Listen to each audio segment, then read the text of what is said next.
Hello friends, welcome back my YouTube channel MS maths, जहां मैं upload करता हूं BSc mathematics and physics related video lecture. तो BSc solid state physics के topic में आज हम यहाँ पे बात करने वाले हैं ब्लॉक थ्योरम के बारे में। बहुत इंपॉर्टेंट एंड वेरी इजी है, थोड़ा लेंथी बट है, पर बहुत इंपॉर्टेंट है कि ब्लॉक थ्योरम क्या होता है, इसका लाइक मेन जो एम था वो क्या था और कैसे हम इसको सिंप्लीफाई करते हैं, पूरा हम इस वीडियो में देखेंगे। वीडियो को लास्ट तक देखते रहिएगा। इससे पहले के जितने भी सॉलिड स्टेट के टॉपिक्स आप हमारी प्लेलिस्ट में जाके देख सकते हैं, लिंक डिस्क्रिप्शन बॉक्स में गिवन है। सारा पूरा बीएससी का कोर्स आपको यहाँ पे फ्रीली अवेलेबल होता है।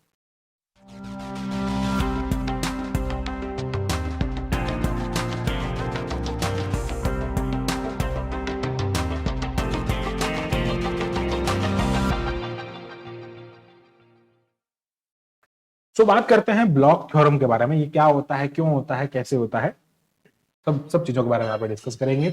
Block theorem actually block scientist जो थे उनके नाम पे दिया गया था। तो एक्चुअली जो श्रोडिंगर इक्वेशन होता है, ठीक है, श्रोडिंगर इक्वेशन क्रिस्टल की प्रॉपर्टीज को डिफाइन करने के लिए, उसकी प्रॉपर्टीज को स्टडी करने के लिए हमें श्रोडिंगर इक्वेशन के सॉल्यूशन की जरूरत थी। तो जो श्रोडिंगर इक्वेशन का जो सॉल्यूशन है, because this is the second order differential equation, और इसमें क्या हो रहा है कि यहाँ पे पोटेंशियल आ रहा है। तो ये जो पोटेंशियल है V, इस पोटेंशियल का यहाँ पे इफेक्ट, एक्चुअली हम यहाँ पे पीरियोडिक पोटेंशियल की बात करते हैं। तो जब पीरियोडिक पोटेंशियल की बात करते हैं तो पीरियोडिक पोटेंशियल के अंदर जो सिंगल इलेक्ट्रॉन का जो हैमिल्टन होता है वो हमने हमारे प्रीवियस वीडियो में डिस्कस किया है। तो हैमिल्टोनियन ऑफ सिंगल इलेक्ट्रॉन जो होता है उस पर पीरियोडिक फंक्शन का इफेक्ट नहीं होता है, क्योंकि वो खुद एक पीरियोडिक फंक्शन होता है। तो हमको यहाँ पे उसी पीरियोडिक फंक्शन का यूज करते हमें श्रोडिंगर इक्वेशन का सॉल्यूशन फाइंड करना है और उसके केसेस को स्टडी करना है, जिससे कि हम आगे फर्दर सॉलिड्स की जो प्रॉपर्टीज होते हैं उसको हम यहाँ पे देख सकेंगे। बात करते हैं श्रोडिंगर इक्वेशन। इसका स्टेटमेंट क्या है? एक्चुअली इसका स्टेटमेंट यही है कि भाई श्रोडिंगर इक्वेशन को यहाँ पे सिंप्लीफाई करना है। कैसे करना है? If we have the Schrodinger equation d2 psi upon dx square plus 2m h cut square. अच्छा, आपको बता देता हूं कि h कट का मतलब क्या होता है। h अपॉन 2 पाई होता है, ये प्लांक कांस्टेंट होता है। जब हम इसमें 2 पाई का डिवाइड कर देते हैं तो ये h कट बनता है, ठीक है। तो हम यहाँ पे इसको क्या लिखेंगे, d2 psi upon dx square plus 2m upon h cut square into e minus vx psi is equal to 0। अब देखो यहाँ पे ये टर्म्स जो है वो क्या है। सबसे पहले तो साइन जो है वो वेव फंक्शन यहाँ पे होता है, ठीक है। ई जो है वो एनर्जी है, वीएक्स पोटेंशियल है, मास ऑफ इलेक्ट्रॉन जो है वो एम है, एच कट मैंने आपको बता दिया। प्लांक कांस्टेंट में हम जब 2 पाई का डिवाइड करता है तो हमको एच कट मिलता है। अब देखो, and electron is in periodic potential. अब इलेक्ट्रॉन एक पीरियोडिक पोटेंशियल में, पीरियोडिक पोटेंशियल आप समझ पा रहे होंगे, इस टाइप की कंडीशन यहाँ पे बनती है और ये कर्व जो यहाँ पे बनता है पीरियोडिक सर्टेन टाइम के बाद में वापस वही आता है, ठीक है। अब देखो, electron is in periodic potential, यानी कि जब पीरियोडिक पोटेंशियल होता है तो उस कंडीशन में जो हमारा पीरियोडिक पोटेंशियल होता है वो इस टाइप से डिनोट किया जाता है, यानी कि r प्लस टी जो होता है r v r वेक्टर के इक्वल होता है। When we solve this equation we get, अब इस इक्वेशन को हमें सॉल्व करना है तो हम यहाँ पे इसका एक सॉल्यूशन यहाँ पे लिखते हैं, ठीक है। अब ये चीज आपको ध्यान में रखना, ये सॉल्यूशन आपको याद है। अब देखो, psi k r vector is equal to e to the power iota k into r u k r vector. ये सॉल्यूशन आपको याद रखना है। Psi k r vector is equal to e to the power iota k into r vector, k vector into r vector and u k is equal to r vector. अब ये terms क्या है? पहला जो यू के आर वेक्टर है ये जो है उसको हम कहते हैं ब्लॉक फंक्शन, ठीक है। एंड के जो है वो जो कि यहाँ पे सब स्क्रिप्ट में लिखा गया, यानी कि यहाँ पे नीचे लिखा गया, इसको हम क्या कहते हैं? Represent the function. ये एस क्या रिप्रेजेंट करता है? Represent the function. जो ब्लॉक फंक्शन है ये डिपेंड कर रहा है वेव वेक्टर पे। वेव वेक्टर कह दो या फिर आप यहाँ पे जो इसको कहते हैं यहाँ पे वेव कांस्टेंट भी कह सकते हैं। तो वेव वेक्टर या वेव कांस्टेंट जो है उस पे ये जो है वो डिपेंड करता है, ये इसकी डिपेंडेंसी को शो करता है। ब्लॉक फंक्शन यू जो है u k r is the also periodic function. तो जब ये पीरियोडिक फंक्शन है तो इसको भी हम इस फॉर्मेट में लिख सकते हैं, यानी कि आर प्लस टी वेक्टर की फॉर्मेट में लिखेंगे और यहाँ पे इसकी फॉर्मेट में लिखेंगे। तो ये भी एक पीरियोडिक फंक्शन होता है, ऐसा हमने यहाँ पे लिखा। हमने यहाँ पे इसको इक्वेशन नंबर 1 लेट किया है, इसको इक्वेशन नंबर 2 एंड इसको इक्वेशन नंबर 3 लेट किया। अब देखो यहाँ पे हमने इस इक्वेशन को फर्दर सिंप्लीफाई करना है। तो ना हम बात करते हैं by equation number 2। By equation number 2, तो इक्वेशन नंबर 2 जो है हमारे पास में क्या है? अब ये जो ना इसकी वैल्यू हम यहाँ पे पुट कर देंगे। तो इक्वेशन नंबर 2 में जो हमारे पास में आ रहा है psi k r vector is equals to, ठीक है, साइन के आर वेक्टर। और एक काम कर सकते हैं ना, हम यहाँ पे इसको भी तो पीरियोडिक फंक्शन ले रहे हैं तो इसमें भी हम क्या करते हैं, ये वैल्यूज पुट कर देते हैं। तो ये क्या हो जाएगा? Psi k r vector plus t vector, ठीक है, इसको भी हम पीरियोडिक फॉर्म में लिख देंगे। तो ये हो जाएगा e to the power iota k vector, ठीक है, और ये क्या हो जाएगा? R vector plus t vector. तो जहां जहां आर है वहां पर हम टी कर देंगे और ये क्या बन जाएगा? यू के, और ये जो है वो बन जाएगा आगे r vector plus t vector बन जाएगा, ठीक है। अब देखो यहाँ पे this is known as equation number, इसको हम कह देंगे यहाँ पे, चलो इसको आगे और सिंप्लीफाई कर देंगे, ठीक है। यहां तक हम इसको थोड़ा सा आगे देखो कैसे लिख रहे हैं, u k r vector plus t vector is equals to e to the power iota. अब इस के वेक्टर के अंदर मल्टीप्लाई करेंगे तो के वेक्टर आर वेक्टर हो जाएगा and e to the power iota k vector t vector u k r vector plus t vector यहाँ पे बन जाएगा। तो आप समझ सकते हैं यहाँ पे कि ये जो फंक्शन मिल रहा है हमको यहाँ पे, लाइक एक सेकेंड, यहाँ पे ये जो इस टाइप का फंक्शन मिल रहा है यहाँ पे हमारे पास में, ये वाला ना, एक ये टर्म और ये वाला टर्म पूरा जो मिलके क्या बन जाएगा, अगर हम इसको यहाँ पे पुट करेंगे ना, इसको यहाँ पे पुट करेंगे तो ये एक्चुअल में वापस आपको साइन के आर इज मिल जाएगा। देखो कैसे मिलेगा, हम क्या करते हैं यहाँ पे इक्वेशन नंबर 3 में ये वाली वैल्यू पुट कर देते हैं, सॉरी इक्वेशन नंबर 3 से इक्वेशन नंबर 2 में जब पुट करेंगे ना तो ये हो जाएगा psi k r vector is equal to e to the power iota k vector r vector into ये हो जाएगा यहाँ पे u k vector r vector plus t vector. अब देखो ये जो पूरा टर्म है वो किसके इक्वल है, साइन के आर वेक्टर के इक्वल हो जाएगा, ठीक है। तो हम क्या करेंगे, इसकी जगह पर इसकी जगह पे क्या लिख सकते हैं, साइन के आर वेक्टर को हम यहाँ पे लिख सकते हैं। सो ये क्या बन जाएगा यहाँ पे, psi k r vector plus t vector is equals to ये हो जाएगा e to the power iota k vector t vector, ठीक है। ये टर्म हमारे पास में रिमेनिंग रहेगा और इसके साथ में आगे क्या आ जाएगा, ये जो है ना ये वाला टर्म आ जाएगा, तो ये क्या बन जाएगा, साइन के आर वेक्टर बन जाएगा। सो दिस इज इक्वेशन नंबर 4, ठीक है। तो इस टाइप से हमने सब्स्टिट्यूट करके इसका इक्वेशन नंबर 4 निकाला। तो यहाँ पे ये जो इक्वेशन नंबर 2 और इक्वेशन नंबर 4 जो है ना, ये ब्लॉक थ्योरम को रिप्रेजेंट करता है। So here equation number 2 and equation number 4 represent the Bloch theorem. ये इसका पूरा स्टेटमेंट है। अब हम इस स्टेटमेंट को प्रूफ करते हैं। तो प्रूफ करना लाइक इजी है बट थोड़ा लेंदी, आप उसको इजीली समझना। बात करते हैं इसके प्रूफ के बारे में। प्रूफ क्या होगा, सो बाय इक्वेशन नंबर 1 हमारे पास में जो श्रोडिंगर इक्वेशन आता है वो क्या होता है, d2 psi over dx square, ठीक है, d2 psi over dx square plus 2m upon h cut square, ठीक है। और आगे क्या होता है, e minus vx is equals e minus vx into यहां पे आता है psi and is equals to ये हो जाएगा 0। अब देखो इसको हम वापस अगेन कह देते हैं, दिस इज इक्वेशन नंबर 1। अब ये जो है this is a second order differential equation. So this is a second order differential equation. तो जब भी कोई डिफरेंशियल इक्वेशन सेकंड ऑर्डर की होती है तो जितने ऑर्डर की डिफरेंशियल इक्वेशन होती है उतने उसके सॉल्यूशंस होते हैं। वो सॉल्यूशन जो होता है कैसे होता है, लीनियरली इंडिपेंडेंट होता है। It means it has two linearly independent solutions. तो इस डिफरेंशियल इक्वेशन को जब हम सिंप्लीफाई करेंगे तो दो एलाइन सॉल्यूशन होंगे। तो एक्चुअली हमको करना क्या है, श्रोडिंगर इक्वेशन का ही सॉल्यूशन फाइंड करना है और ये सेकंड ऑर्डर डिफरेंशियल इक्वेशन है। अब हम यहां पे कंसीडर कर देते हैं कि लेट दे आर, जो वो फंक्शन है जो एलाई है वो फंक्शन क्या है, psi 1x and psi 2x। Wave function जो है वो ये है और कांस्टेंट है। तो यहां पे क्या लेंगे, for every E is the constant, यहाँ पे E को हम कांस्टेंट लेंगे तभी हमारा ये काम होगा, क्योंकि ये पूरा कांस्टेंट कोफिशिएंट हो जाएगा। तो जो डिफरेंशियल इक्वेशन एक्चुअल में बनेगी ना वो कांस्टेंट कोफिशिएंट की डिफरेंशियल इक्वेशन बनेगी, जिसको हम कैसे लिखते हैं, d2y ओवर dx स्क्वायर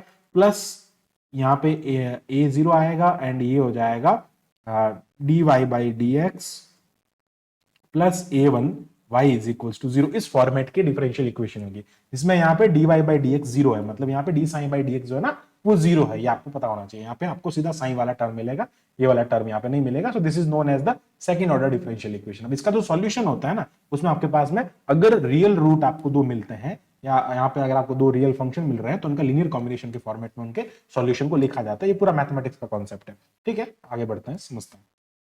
तो जो इसका जनरल सॉल्यूशन होगा, now the general solution of this differential equation, तो जो इस डिफरेंशियल इक्वेशन का जो जनरल सॉल्यूशन होगा वो लीनियर कॉम्बिनेशन होगा। उसको हम क्या लिखेंगे, साइन एक्स, ठीक है। ये क्या हो जाएगा, साइन एक्स, उसको हम जनरल सॉल्यूशन को डिपेंड करेंगे a साइन 1x प्लस ये हो जाएगा b साइन 2x। मतलब यहाँ पे a1 और a और b जो है वो क्या है, arbitrary constant, these are arbitrary constant है। जब भी ऐसा होता है तो हम क्या लिखते हैं, c1x ना, c1x प्लस c2, मतलब c1fx plus c2 f1x and c2fx, ठीक है, इस टाइप से लिखा जाता है। ये इसका सॉल्यूशन होता है डिफरेंशियल इक्वेशन का, एलआई सॉल्यूशंस होता है ये, ठीक है। तो उस कंडीशन में इसको ऐसे लिखा जाता है। अब देखते हैं आगे, यहाँ पे जो हमारे पास में नाउ, अब हम क्या जानते हैं कि जो पोटेंशियल है वो कैसा है, पोटेंशियल जो है वो एक पीरियोडिक है। पोटेंशियल पीरियोडिक है मतलब हम इसको क्या लिख सकते हैं, Vx is equal to v x plus n a मतलब उसके पीरियड को रिप्रेजेंट करता है। This is the periodic potential. ये क्या है, पीरियोडिक पोटेंशियल है। So this is the periodic potential of electron. Electron के पीरियोडिक पोटेंशियल को हम Vx और x प्लस एन ए, यानी कि n a certain time, n a के बाद में वापस वही सेम चीज आपको मिल रही है, पीरियड को रिप्रेजेंट कर रहा है। नाउ जब ये पीरियोडिक है तो ये भी पीरियोडिक होंगे, ये आपको, क्योंकि ये सॉल्यूशन है पीरियोडिक फंक्शन के। तो उस कंडीशन में क्या होगा, यहाँ पे sign x plus second psi 1x plus n a and psi 2x plus n a are also linearly independent. जब ये लीनियरली इंडिपेंडेंट है साइन 1x और साइन 2x, तो इस कंडीशन में हम अगर उसके पीरियोडिक फंक्शन को भी लिख देंगे, यानी कि n प्लस उसमें ऐड भी कर देंगे, तो वो भी Li हो जाएगा। Li solution of this differential equation, इस डिफरेंशियल इक्वेशन के ये भी सॉल्यूशन होंगे। And there are linear combination of psi 1x and psi 2x, ये इनके लीनियर कॉम्बिनेशन में होंगे, ठीक है। तो ये एक्चुअल में पीरियोडिक फंक्शन के है ना, तो इसलिए इनके पीरियड भी क्या होंगे, इसके एलआई सॉल्यूशंस होंगे, ये आपको पता होना चाहिए। आगे बढ़ते हैं, अब बात करते हैं यहाँ पे इन सॉल्यूशंस के बारे में। लीनियर कॉम्बिनेशन कैसे होगा, जब हम यहाँ पे बात करते हैं, जब हम यहाँ पे sign 1x plus n a की बात करेंगे तो वो क्या बनेगा, वो पीरियड एलआई। देखो लीनियर कॉम्बिनेशन क्या होता है, जब भी हम बात करते हैं alpha a vector plus beta b vector, ठीक है, बीटा बी वेक्टर होता है, ये इसके एलआई सॉल्यूशन होते हैं, ये आपको पता होना चाहिए, ठीक है। तो ये क्या होता है, लाइक एलआई सॉल्यूशंस के यहाँ पे लीनियर कॉम्बिनेशन होता है। तो अल्फा बीटा यहाँ पे कोई आर्बिट्री हो सकता है, ठीक है। तो अब यहाँ पे क्या होगा, देखो समझना, तो ये क्या बन जाएगा, अल्फा वन साइन 1x, ठीक है, alpha one sine 1x plus ये क्या हो जाएगा, अल्फा 2 साइन 2x हो जाएगा। तो इस टाइप से हमने क्या कर दिया, इसका एक लीनियर कॉम्बिनेशन बना दिया। तो दिस इज इक्वेशन नंबर, हमने यहाँ पे जो है इक्वेशन 4 तक दे दिया था, तो दिस इज इक्वेशन नंबर 5, इसको हम इक्वेशन नंबर 5 कह देंगे। सिमिलरली हम बात करते हैं psi 2x plus n a is equals to alpha 2, sorry इसको बीटा नाम दे देंगे, तो ये हो जाएगा बीटा 1 साइन 1x प्लस ये हो जाएगा बीटा 2 साइन 2x हो जाएगा। सो दिस इज इक्वेशन नंबर 6। अब देखो ये यहाँ पे क्या है, यहाँ पे मैं लिख देता हूँ alpha 1 alpha 2 beta 1 beta 2 are the arbitrary constant. ये हमने यहाँ पे लीनियर कॉम्बिनेशन बनाने के लिए यहाँ पे हमने कांस्टेंट लिया। अब देखो ये जो डिफरेंशियल इक्वेशन है, इस डिफरेंशियल इक्वेशन से हम बात करते हैं, तो ये जो हमारे पास में डिफरेंशियल इक्वेशन आई है, उस डिफरेंशियल इक्वेशन से हम इसको सिंप्लीफाई करेंगे एंड वो डिफरेंशियल इक्वेशन हमारे पास में लाइक ये जो सॉल्यूशंस है ना, हम उसमें पुट कर देंगे। अब देखो समझना, now by the solution of differential equation, now by the solution of differential equation, तो डिफरेंशियल इक्वेशन का सॉल्यूशन हमने क्या किया था, ये डिफरेंशियल इक्वेशन का सॉल्यूशन था, क्या था, psi x, that will be the psi x is equals to a psi 1x plus b psi 2x। अब देखो हमारे पास में क्या, हमको क्या करना है, एक्चुअली जो साइन 1x निकाला ना, अब हम इसमें भी n प्लस ए कर देंगे, तो इसमें भी आपको क्या करना है, n प्लस ए कर देना, मतलब it will be x plus n a is equals to a into psi 1x plus n a, ये भी x प्लस एन ए हो जाएगा, प्लस ये क्या हो जाएगा b psi 2x plus n a, तो ये बन गया। अब इसकी वैल्यू हमारे पास में है और इसकी वैल्यू भी हमारे पास में है इक्वेशन नंबर 5 एंड 6 में। तो अब क्या करेंगे, इन इक्वेशंस को भी हम यहाँ पे इनसे वैल्यूज को इसमें पुट कर देंगे। Now by equation number 5 and 6 उसमें हम यहाँ पे वैल्यू पुट कर देंगे। तो जब हम यहाँ पे वैल्यू पुट करेंगे तो ये क्या बनेगा, देखो psi x plus n a is equals to a into, अब ये वाली वैल्यू को हम इसमें रखेंगे तो ये बनेगा alpha 1 psi 1x plus alpha 2 psi 2x, ठीक है।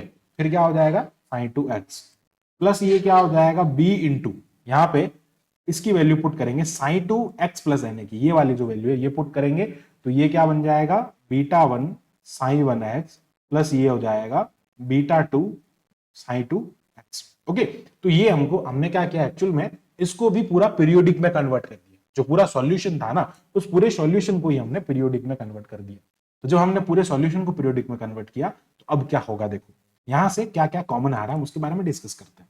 तो आप देख सकते हैं थोड़ा सा यहाँ पे, अगर मैं इसको लिखूं यहाँ पे, अगर मैं इसको ऐसे लिखूं psi x plus n a is equal to, अब समझना देखो यहां से इसको अंदर मल्टीप्लाई करेंगे तो साइन वन एक्स और साइन वन एक्स यहां से कॉमन आए, तो मैं साइन वन एक्स को कॉमन लूंगा तो यहां से ए अंदर मल्टीप्लाई होगा तो ये बन जाएगा ए अल्फा वन प्लस इधर क्या होगा बी बीटा वन हो जाएगा, तो क्या हो जाएगा बी बीटा वन और साइन वन एक्स कॉमन आ जाएगा।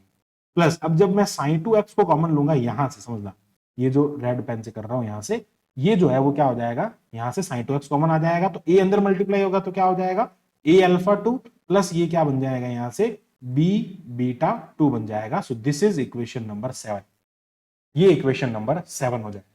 अब यहां पे हम क्या कंसीडर करते हैं, now let a alpha one plus b beta one is equals to lambda a and a alpha two plus b beta two is equals to lambda b. हमने यहाँ पे इसको और इसको कंसीडर कर लिया है।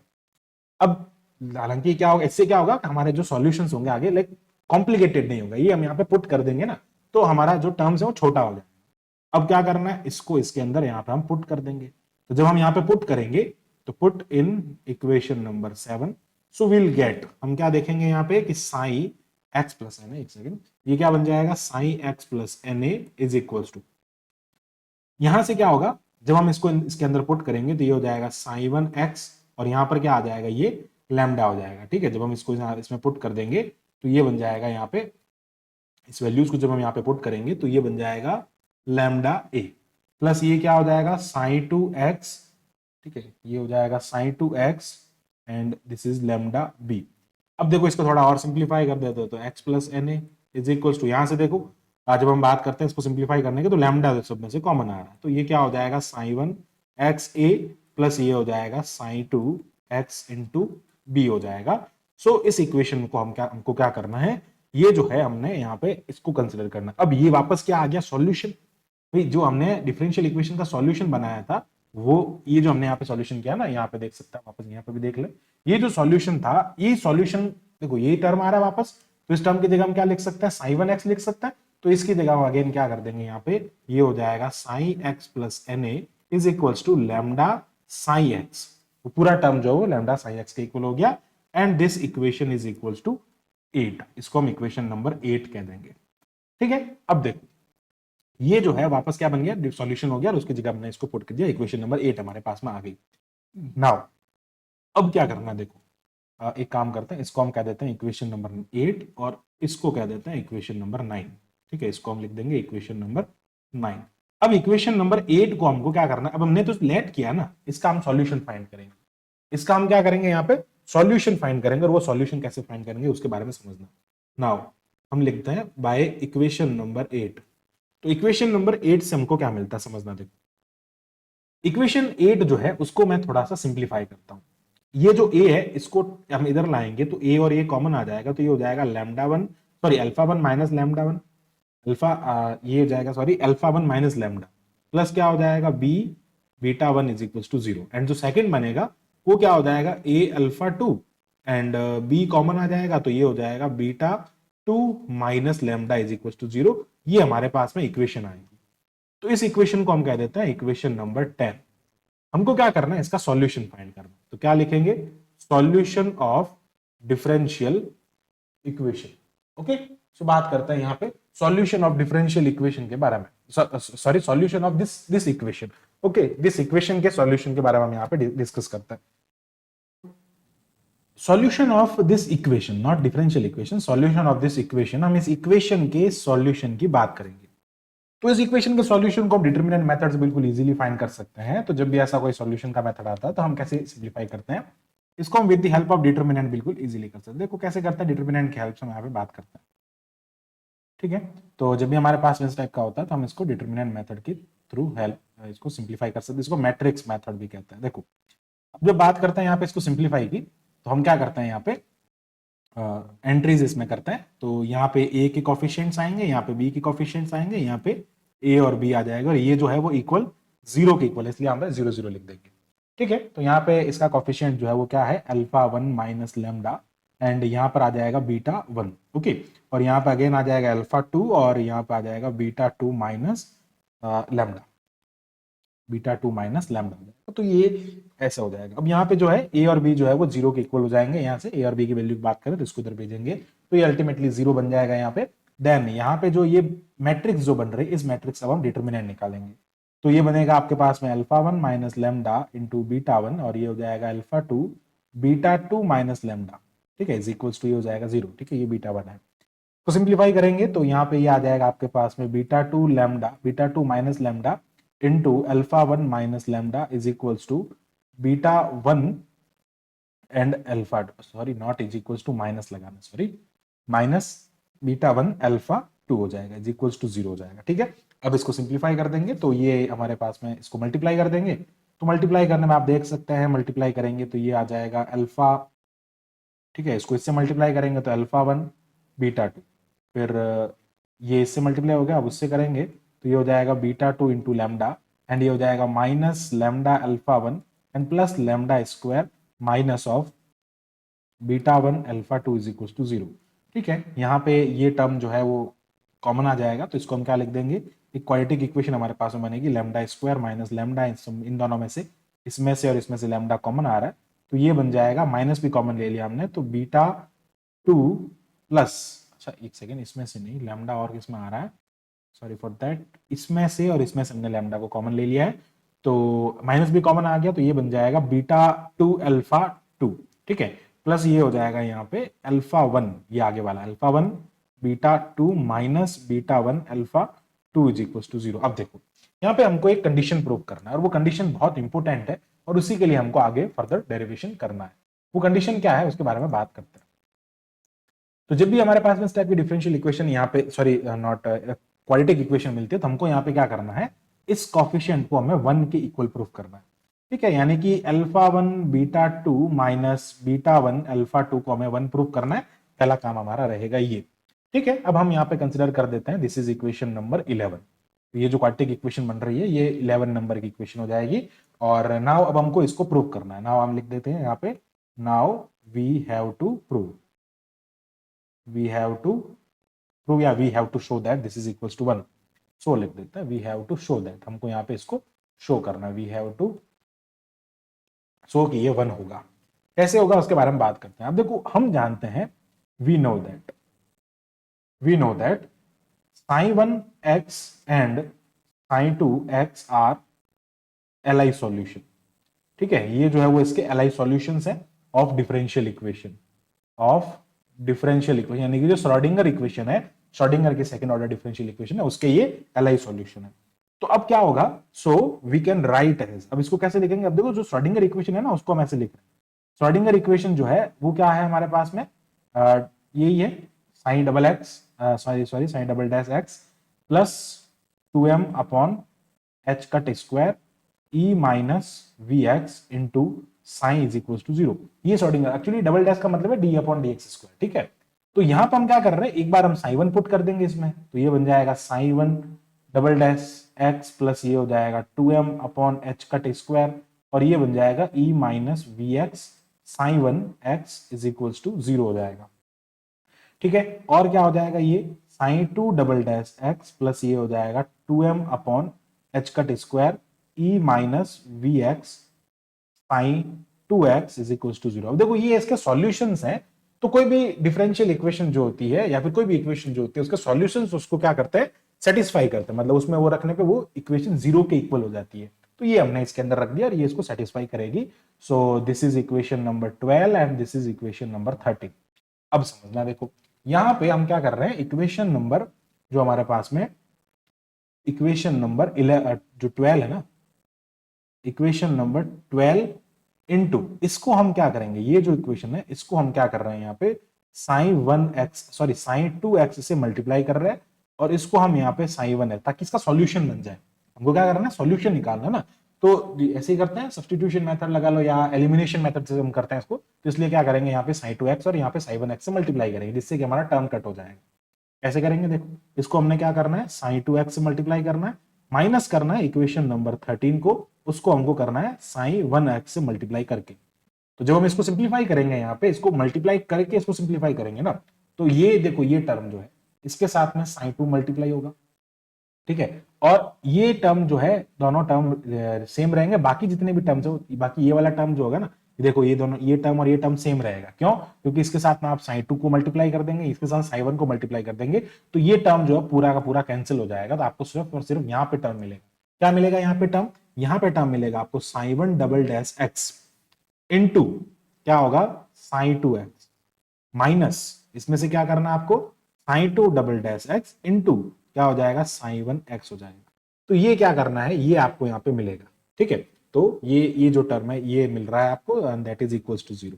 अब आप एक चीज को यहाँ पे समझेंगे कि ये जो टर्म होता है इस टर्म को हम क्या करेंगे, इंटीग्रेट करेंगे, ठीक है। ये एक्चुअली रॉन्स्कियन होता है, रॉन्स्कियन फंक्शन हम इसको कहते हैं, पर रॉन्स्कियन फंक्शन में डबल डेरिवेटिव नहीं होता है, तो हमको एक बार इसको इंटीग्रेट करना पड़ेगा। जब हम फर्दर इंटीग्रेट करते हैं तो कोई चीज आपको ये भी पता होनी चाहिए कि रॉन्स्कियन फंक्शन जो डिफरेंशियल इक्वेशन में होता है, रॉन्स्कियन कभी भी 0 के इक्वल नहीं होता। तो यहाँ पे ये तो 0 के इक्वल है, इट मींस यहाँ पे डबल डेरिवेटिव, तो हमको इसको सिंगल डेरिवेटिव में करना है। क्योंकि रॉन्स्कियन होता है क्या, बता देता हूँ। मान लो x और y किसी डिफरेंशियल इक्वेशन के दो सॉल्यूशन, या फिर मान लो f और g जो है वो किसी सॉल्यूशन डिफरेंशियल इक्वेशन के दो सॉल्यूशंस हैं। तो यहाँ पे रॉन्स्कियन जो होगा ना वो f इंटू जी होगा, और नीचे जो है वो f डैश जी डैश, मतलब इनके डेरिवेटिव को लिखा जाएगा। और अब इसका डिटर्मिनेंट फाइंड करेंगे तो वो f जी डैश माइनस क्या होगा g f डैश होगा, ठीक है। और ये कभी भी 0 के इक्वल नहीं होता, ठीक है। ये हमेशा एक कोई ना कोई वैल्यू आपको देगा, तो इसको हम रॉन्स्कियन फंक्शन कहते हैं। This is known as the Wronskian. चलो अब इसको क्या करते हैं, इंटीग्रेट करते हैं। तो इंटीग्रेट करेंगे इसको, तो डबल डेरिवेटिव है, ये तो कांस्टेंट है, कांस्टेंट है, इसलिए डबल डेरिवेटिव, यहाँ पे डबल डेरिवेटिव तो सिंगल डेरिवेटिव बन जाएगा, sin 2x हो जाएगा, माइनस क्या हो जाएगा sin 2 का डबल डेरिवेटिव सिंगल में कन्वर्ट हो जाएगा, sin 1x हो जाएगा। 0 का इंटीग्रेशन करेंगे तो यहाँ पे कोई कांस्टेंट आ जाएगा। अब आप देख सकते हैं कि ये टर्म नॉट इक्वल टू 0 है, अब ये रॉन्स्कियन बन सकता है। देख लो रॉन्स्कियन यही होता है, एक फंक्शन और उसका एक फंक्शन और दूसरे का डेरिवेटिव। यहाँ पे एक फंक्शन दूसरे का डेरिवेटिव, क्या बन रहा है, एक फंक्शन दूसरे का डेरिवेटिव। तो ये हमारे पास में टर्म बन रहा है कि यहाँ पे sin 2x sin 1 का डैश, तो इसको हम क्या कहते हैं, रॉन्स्कियन फंक्शन कहते हैं। तो this is known as the Wronskian function, ठीक है। तो इसको हम कहते हैं wx से हम इसको डिनोट करते हैं। ये भी एक पीरियोडिक फंक्शन होता है, ठीक है। अब इस कंडीशन में जहां पे हम पीरियोडिक पोटेंशियल को यूज कर रहे हैं, तो यहाँ पे ये भी पीरियोडिक फंक्शन होगा, मतलब x एन ए इक्वल्स जो होगा वो किसके इक्वल होगा, रॉन्स्कियन ऑफ x के इक्वल होगा। इसको हम कह देते हैं equation number 14। So this is equation number 14 हो जाएगा। अब हम क्या करेंगे, इस इक्वेशन नंबर 14 को इसमें सिंप्लीफाई करेंगे। तो रॉन्स्कियन हम यहाँ पे लिख देंगे कि भैया रॉन्स्कियन जो होता है वो क्या हो जाएगा, sin 1 dash x plus sin 2x plus sorry minus sin 2 dash x and sin 1x, इस वैल्यू को हमने यहाँ पे लिख दिया, ये रॉन्स्कियन की वैल्यू है। अब इसमें भी क्या करेंगे हम, x प्लस na कर देंगे यहाँ पे, जैसे हमने यहाँ पे किया। तो ये क्या हो जाएगा, x प्लस na हो जाएगा। तो यहाँ पे क्या हो जाएगा, sin 1x प्लस na, ठीक है। और ये हो जाएगा sin 2x plus na minus ये हो जाएगा sin 2 dash x plus na into sin 1x plus na। अब इन सब की वैल्यूज हैं हमारे पास में, ठीक है। तो ये वैल्यूज हम कहां से लाएंगे, इक्वेशन नंबर 5 एंड 6 से। तो 5 एंड 6 में हमने यहाँ पे आप देख सकते हैं, ये इक्वेशन नंबर 5 एंड 6 में हमने इसकी वैल्यूज को यहाँ पे फाइंड कर रखा है। तो ये इसकी वैल्यूज हैं। हम बात करते हैं इक्वेशन नंबर 5 एंड 6 से। तो इन वैल्यूज को हम यहाँ पर लिखेंगे, ठीक है। तो जब ये वैल्यूज आपको यहाँ पे मिलेगी तो ये क्या हो जाएगा, ये वैल्यूज मिल रही है, ठीक है। तो फ्रॉम इक्वेशन नंबर 5 एंड 6, तो 5 एंड 6 से हमने क्या कर दिया, इनको यहाँ पे लिख दिया। सो this is the equation number 5 and 6, और इससे हम यहाँ पे ये वैल्यूज यहाँ पे पुट करेंगे। ओके, देखते हैं आगे आगे सॉल्यूशन कैसे होगा इसका। चलो अब यहाँ पे ये जो वैल्यूज है ना, इनको हम यहाँ पे पुट कर देंगे। तो जब हम यहाँ पे पुट करेंगे तो ये लिख देते हैं बाय 5 एंड 6 वैल्यूज हम यहाँ पे पुट कर देते हैं।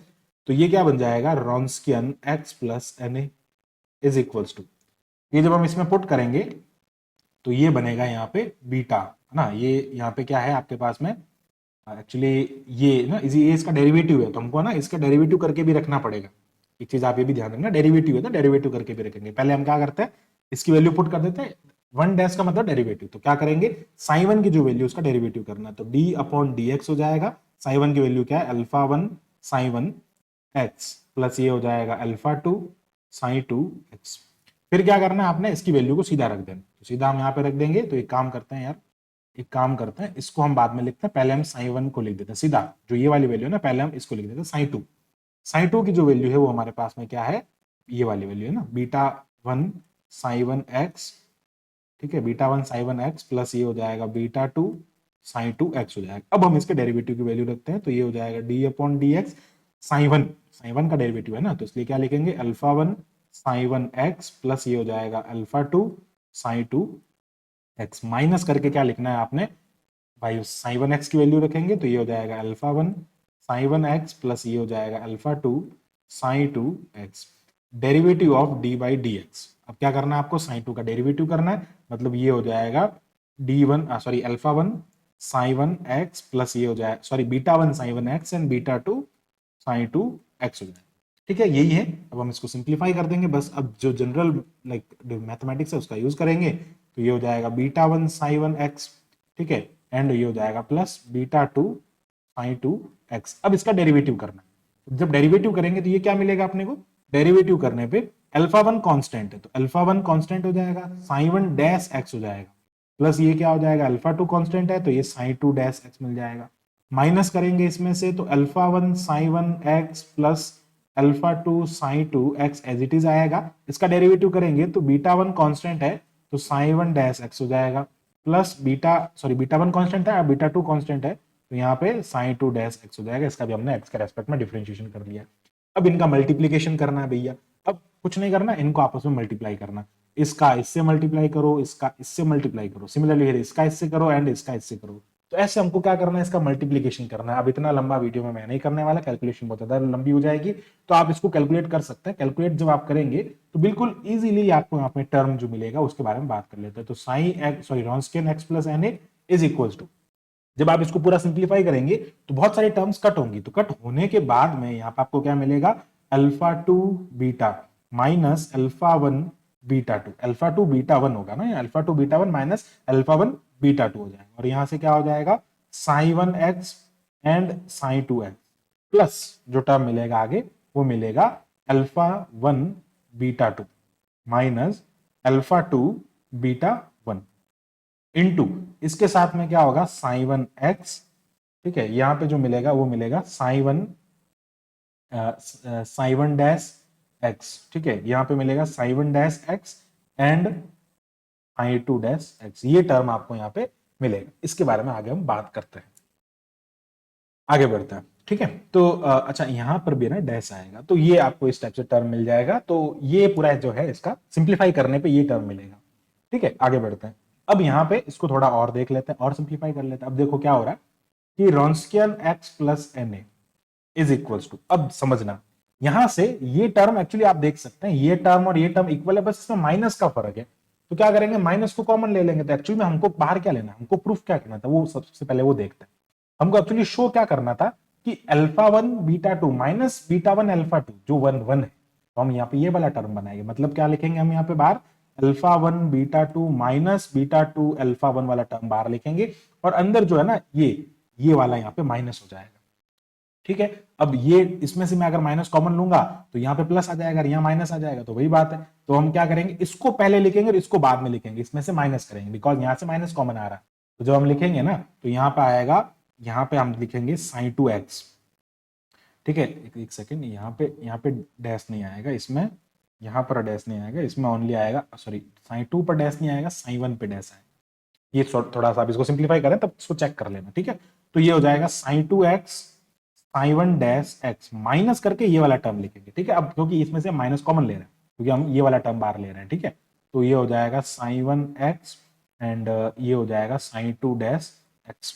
तो अब ये वापस देख सकते हैं वापस क्या बन गया, ये वापस आपका रॉन्स्कियन बन गया क्या, ठीक है, रॉन्स्कियन। तो ये हो जाएगा x plus n a is equals to, ये जो टर्म है वो हो जाएगा alpha one beta two minus alpha two beta one, and ये वापस क्या बन गया, रॉन्स्कियन बन गया। This is again the Wronskian एंड इसको हम लिखेंगे बाय इक्वेशन नंबर, यहाँ पे हमने रॉन्स्कियन का यूज किया था, रॉन्स्कियन हमने यूज किया था यहाँ पे by equation number 14, by equation number 14। चलो ठीक है, ओके। अब क्या कर देते हैं यहाँ पे इक्वेशन नंबर 14 से हमने इसको लिख दिया एंड ये हमारे पास में 14 देन 15th इक्वेशन आ गई।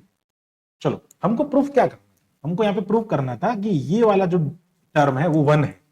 तो कैसे प्रूव करेंगे? हमने यहाँ पे देखा कि डिफरेंशियल इक्वेशन नंबर 14th में कह रहे हैं कि भैया ये दोनों एक दूसरे के बराबर है। तो 14 में यहाँ पे क्या है? 1 है। रॉन्स्कियन का ये टर्म उस टर्म के बराबर है, तो यहां पर 1 है, तो मतलब यहां पर भी 1 होना चाहिए। तो क्या लिखेंगे? By equation number 14 and 15 comparison जब हम इसका करेंगे तो alpha 1 beta 2 minus alpha 2 beta 1 की वैल्यू 1 मिल रही है आपको। ये हमने यहाँ पे इसको शो कर दिया और ये हम आगे यूज करेंगे। ठीक है, अब बढ़ते हैं आगे। आगे हम बात करते हैं इसके डिफरेंस, इस इक्वेशन के बारे में। अब जो हमने यहाँ पे क्वाड्रेटिक इक्वेशन बनाई थी उसके सॉल्यूशन के बारे में, तो हम क्या करेंगे? जब हमने इसको बराबर रख दिया है तो बराबर रखेंगे तो हमारी जो क्वाड्रेटिक इक्वेशन आई थी, यानी कि ये वाली जो क्वाड्रेटिक इक्वेशन मिली थी हमको यहाँ पे, एक सेकेंड, ये जो क्वाड्रेटिक इक्वेशन मिली थी इक्वेशन नंबर 11 में, इस क्वाड्रेटिक इक्वेशन की जगह हम यहाँ पे 1 पुट कर देंगे और यहाँ पर 1 पुट करेंगे और अब इसका यहाँ पे क्या करेंगे? सॉल्यूशन फाइंड करेंगे। तो हम यहाँ पे क्या करते हैं, जो क्वाड्रेटिक इक्वेशन है उसके सॉल्यूशन की बात करते हैं। तो क्वाड्रेटिक इक्वेशन हमारे पास में क्या हो जाएगी? ठीक है, तो अब हम लिखेंगे यहाँ पे क्वाड्रेटिक इक्वेशन के बारे में। So lambda square minus alpha square plus beta square, sorry alpha, I think alpha plus बीटा है, I think alpha, okay alpha plus beta, ठीक है। तो यहाँ पर क्या हो जाएगा? Alpha plus beta, alpha plus beta into lambda plus यहाँ पर क्या हो जाएगा? 1 हो जाएगा। ठीक है, ये वाला जो पूरा टर्म है ये पूरा टर्म 1 हो जाएगा और इक्वल्स टू क्या हो जाएगा? यहाँ पे 0 हो जाएगा। हमको क्या करना है? इसका सिंप्लीफिकेशन करना। तो क्या लिखेंगे हम यहाँ पे? Solution of this differential equation Sridhar Acharya method से सिंप्लीफाई करेंगे तो lambda is equals to minus b होता है ना, तो माइनस बी की जगह आ जाएगा alpha plus beta plus minus root of b square, b square मतलब अल्फा प्लस बीटा, एक second, alpha alpha 1 and beta 1, alpha 1 and beta 2, I think alpha 1 and beta 2 है ना, अल्फा 1 एंड बीटा 2, यहां से हम इसको कॉमन लेंगे ना, तो यहां से आपके पास में आएगा अल्फा 1 एंड बीटा 2। ठीक है, तो आई थिंक यहाँ पर थोड़ा सा मिस्टेक हो रहा है और इसको जो हम यहाँ पे सिंप्लीफाई करेंगे ना, तो यहाँ से कॉमन क्या आ रहा है? अगर हम बात करें इसमें से लैम्डा जहां से हम कॉमन ले रहे हैं ना, वहां से आपके पास में अल्फा 1 है, इसको थोड़ा आप क्लियर करें। तो ये अल्फा 1 कॉमन आ रहा है ना, इसलिए अल्फा 1 लिखेंगे यहाँ पे। तो ये जो होगा वो क्या हो जाएगा? अल्फा 1, तो ये यहाँ पे भी लिखेंगे अल्फा 1 बीटा 2 और ये हो जाएगा अल्फा 1 बीटा 2 माइनस क्या हो जाएगा? बी स्क्वायर माइनस 4ac होता है, तो 4 सी की वैल्यू 1 है, सी की वैल्यू यहाँ पे 1 है और ए की वैल्यू 1 है, 4ac अपॉन ये हो जाएगा 2a, ए की वैल्यू यहाँ पे 2 है। तो यहाँ से लैम्डा जो मिल रहा है आपको ये मिल रहा है। अब हम यहाँ पे केस के बारे में बात कर लेते हैं। तो अब हम देखते हैं यहाँ पे केस नंबर 1। तो केस फर्स्ट क्या कहता है? केस फर्स्ट में हम यहाँ पे एक्चुअली क्या होगा, जो रूट्स होंगे ना वो डिपेंड करेंगे इस रूट के अंदर वाली टर्म्स में। अगर ये नेगेटिव हो गया तो इमेजिनरी रूट मिलेंगे, अगर ये पॉजिटिव हो गया तो यहाँ पे रियल रूट्स मिलेंगे। कैसे मिलेंगे देखो, तो बात करते हैं यहाँ पे जो टर्म मिल रहा है, अगर यहाँ पे इफ अल्फा 1 प्लस बीटा 2 का होल स्क्वायर, यहाँ पे एक्चुअली इसका होल स्क्वायर आएगा, अगर ये जो है वो 4 से छोटा हो जाए, मतलब 4 से छोटा हो जाएगा तो ये नेगेटिव रूट हो जाएंगे, 4 से छोटा हो जाएगा। इसका मतलब अगर मैं इसको सिंप्लीफाई करूं यहां से, तो अल्फा 1 प्लस बीटा 2, अगर मैं इसको स्क्वायर करके अगर इक्वल करके मैं लिखता हूं तो प्लस माइनस 2 मिलता है, मतलब ये जो इनइक्वलिटी मिलेगी कि -2 is greater than alpha 1 plus beta 2 and less than 2, मतलब अगर इसके बीच में इसकी वैल्यू मिलती है अल्फा 1 प्लस बीटा 2, तो उस कंडीशन में देन रूट्स आर, तो जो इसके रूट्स होंगे वो कैसे होंगे? Then roots are complex and conjugate. Conjugate का मतलब क्या होता है कि ये जोड़े के अंदर मिलेंगे, पेयर में मिलेंगे, प्लस और माइनस, एक प्लस का होगा एक माइनस का होगा। तो उन रूट्स को हम लेट कर लेते हैं। नाउ लेट रूट्स जो है वो लैम्डा 1 एंड लैम्डा 2 है। ठीक है, ये रूट्स हैं। अब जो लैम्डा 1 एंड लैम्डा 2 जब भी कॉम्प्लेक्स की फॉर्मेट में होता है ना, तो कोई भी क्वांटिटी कॉम्प्लेक्स के फॉर्म में होती है तो हम उसको हमेशा iota e to the power iota के फॉर्म में लिख सकते हैं। लैम्डा 2 को हम लिख देंगे e to the power minus iota k. ठीक है, इसको हम लिख देंगे ई टू द पावर, इसको माइनस लिख देते, चलो इसको प्लस लिख देते हैं। तो इस टाइप से हम इसको यहाँ पे लिख देते हैं। तो अब क्या करेंगे, इसको हम यहाँ पे, ये इसके सॉल्यूशन आ गए डिफरेंशियल इक्वेशन के, तो अब हम यहाँ से इसको इस वाली इक्वेशन में पुट कर सकते हैं। जो हमारी क्वाड्रेटिक इक्वेशन है ना, ये इक्वेशन नंबर 16, हम इसमें पुट करके इसका सॉल्यूशन फाइंड कर सकते हैं। नाउ सॉल्यूशन ऑफ इक्वेशन, ये जो है वो उसको हम जब पुट करेंगे तो लाइक ये जो हमारे को जो वैल्यू मिल रहा है, यानी कि यहाँ से अगर मैं सिंप्लीफाई करता हूँ साइन एक्स एन ए, यानी कि जो हमने यहाँ पे sign x plus n a का जो वैल्यू फाइंड किया है, ठीक है, सॉल्यूशन जो मिलेगा वो लैम्डा साइन एक्स मिल रहा था। ठीक है, साइन एक्स प्लस यानी लैम्डा साइन एक्स मिल रहा था अगर हम बात करें यहाँ पे इस इक्वेशन में, यानी कि ये वाला जो आप देख रहे हैं जहां पे हमने लैम्डा कंसिडर किया था इसके बारे में। एक सेकेंड, यहाँ पे जो हमने लैम्डा कंसिडर किया था साइन के अंदर ये वाली वैल्यू, इक्वेशन नंबर 9 जो है ना, इस इक्वेशन में हम क्या करेंगे, जो रूट्स है ना लैम्डा, लैम्डा हमने फर्स्ट टाइम यहीं पे कंसिडर किया था, तो लैम्डा जो है रूट्स एक बार लैम्डा 1 रखेंगे, एक बार लैम्डा 2 रखेंगे, तो इसको हम यहाँ पे रखेंगे। ठीक है, तो अब बात करते हैं, जब हम यहाँ पे इसके वैल्यूज को पुट करेंगे तो ये मिलेगा आपको साइन एक्स प्लस एन की वैल्यू अगर मैं 1 रख देता हूं तो x प्लस ए जो है वो यहाँ पे मिलेगा आपको e to the power plus minus iota के ए साइन ए, यानी कि हमने क्या कर दिया, एक बार प्लस की वैल्यू रख दी, एक बार माइनस की वैल्यू रख दी, तो दोनों वैल्यूज यहाँ पर आ गई प्लस और माइनस। तो ये एक्चुअली ब्लॉक थ्योरम को रिप्रेजेंट कर रहा है। So this is known as the Bloch theorem का पूरा प्रूफ ऐसा करेंगे। अब जब आप इसको एक बार वापस करेंगे तो आपको पूरा समझ में आ जाएगा, या फिर आप वीडियो को पॉज करके साथ साथ अगर आप लिखेंगे तो आपको बहुत अच्छे से समझ में आ जाएगा। बहुत इजी है, बस आपको कुछ नहीं करना, रॉन्स्कियन फाइंड करने के बाद में ये जो टर्म है ना इसको +1 के इक्वल पुट करना है, ये वाला टर्म आपको प्रूव करने के बाद में क्वाड्रेटिक इक्वेशन में रख के उसका सॉल्यूशन फाइंड करना है। अब बात करते हैं केस नंबर 2 के बारे में। ये तो था फर्स्ट, और ये किसके लिए, अलाउड एनर्जी गैप के लिए है। ठीक है, अब बात करते हैं केस नंबर 2 के बारे में। तो केस नंबर 2 क्या है, देखो केस नंबर 2 के बारे में बात कर लेते हैं। तो केस नंबर 2 जो है वो क्या हो जाएगा कि α1 प्लस β2 अगर ग्रेटर देन 4 हो जाए, उस टाइम पे तो रियल रूट होंगे। मतलब ये कहना चाह रहा है कि अब इस कंडीशन के अंदर हमारे, यानी कि α1 प्लस β2 जो है ना, ये ग्रेटर देन 2 हो जाए और ग्रेटर देन -2 हो जाए। वही बात हो गई, greater than 2 and greater than -2। तो इस कंडीशन में ये क्या हो जाएगा, λ1 एंड λ2 जो रूट्स होंगे वो कैसे होंगे, रियल रूट होंगे। और ये जब रियल रूट होंगे ना, तो यहाँ पे absence of wave function, therefore electron absence, यहाँ पे वेव फंक्शन जब रियल रूट यहाँ पे आ जाएंगे तो यहाँ पे क्या हो जाएगा, एब्सेंस ऑफ साइन, यानी कि वेव फंक्शन का एब्सेंस होने से इलेक्ट्रॉन यहाँ पे प्रेजेंट नहीं होंगे, नो इलेक्ट्रॉन आर देयर। तो इसको हम कहते हैं फॉरबिडन एनर्जी गैप। तो दिस इज फॉरबिडन, जो बैंड गैप होता है उसके अंदर conduction band and valence band के बीच में जो गैप होता है उसे हम फॉरबिडन एनर्जी गैप कहते हैं, जिसको हम डेल्टा ईजी से डिनोट करते हैं। ये उसमें होगा, वहां पे कोई इलेक्ट्रॉन नहीं होगा, उस कंडीशन में वो गैप होगा उनके बीच का, तो ये उसको रिप्रेजेंट करता है। ठीक है, तो अब बात करते हैं इसके बारे में, आगे बढ़ते हैं। सो द अलाउड जो एनर्जी और फॉरबिडन बैंड जो बनते हैं वो कैसे बनते हैं, अब देखना है यहाँ पे बनते कैसे। तो हमने यहाँ पे अल्फा प्लस बीटा की दो वैल्यूज के बारे में डिस्कस की। तो हमने क्या लिया, -2 लिया, एक हमने यहाँ पे 2 लिया, एक 0 तो मिल रहा है। ठीक है, अब एनर्जी का जो ग्राफ बनेगा ऐसा, ग्राफ डिक्रीज होगा, ठीक है, फिर इंक्रीज होगा और फिर वापस डिक्रीज, ऐसे इस टाइप का ग्राफ आपको मिलेगा। अब यहाँ पे ये वाला जो पोर्शन होता है ग्राफ का, ये होता है अलाउड रीजन। ठीक है, और ये जो इसके बीच में है ना, वापस यहाँ पर भी ये भी अलाउड रीजन हो जाएगा। ठीक है, वापस ये जो बनेगा ये भी अलाउड रीजन होगा, और ये जो बनेगा ये फॉरबिडन रीजन, इसके बीच जहां पे कुछ नहीं है वहां पे क्या बनेगा, फॉरबिडन रीजन में। तो क्या हो रहा है यहाँ पे, जब हम 2 की वैल्यू पुट कर रहे हैं, 2 से वापस -2 की तरफ जा रहा है, फिर वापस -2 से 2 की तरफ जा रहा है, एंड देन आगे ये ग्राफ चलता जाएगा। तो ये allowed and forbidden energy, forbidden region जो है according to electron energy in the solid, उसका ये ग्राफ होता है। तो इस टाइप से यहाँ पे क्या करते हैं, देयर आर 2 रीजंस, फर्स्ट होता है अलाउड रीजन, दूसरा होता है फॉरबिडन रीजन। तो इस टाइप से हम ब्लॉक थ्योरम के पूरे कॉन्सेप्ट को बिल्कुल इजीली यहाँ पे समझते हैं। सो आई होप आपको पूरा टॉपिक जो है वो अच्छे से क्लियर हो गया होगा। So thanks for watching my video, keep watching MS maths and इसी टाइप के फॉर मोर वीडियोस के लिए हमारे चैनल को सब्सक्राइब करें। Thank you, bye bye.